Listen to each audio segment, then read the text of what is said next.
If you're struggling to lose weight, you've no doubt been told that the only thing you need to focus on is achieving a calorie deficit. You need to make sure that you're burning more calories than you're consuming.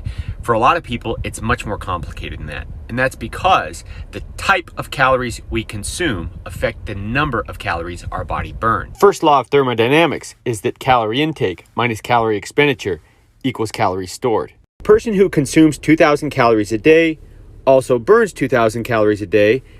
The results will remain neutral. They'll maintain their weight. And people may tell you that it doesn't matter what you eat. It could be any kind of calorie. It could be Twinkies. It could be donuts. It could be anything. As long as you're eating 2,000 calories, you'll maintain your weight. If you lower your calories, you'll lose weight. However, this begins to break down when the calories, the type of calories, come from foods with a high GI, foods that spike insulin specifically. Here's why. You may still bring in 2,000 calories, but the number of calories you're burning per day will reduce depending on the type of calories that you're eating.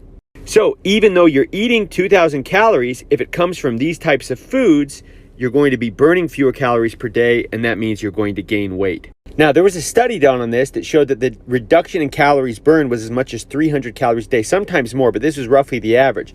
So instead of burning 2,000, now you're only burning 1,700, and you've got a calorie surplus, right? And when we eat foods that cause a glucose and an insulin spike, shortly thereafter, we have major hunger.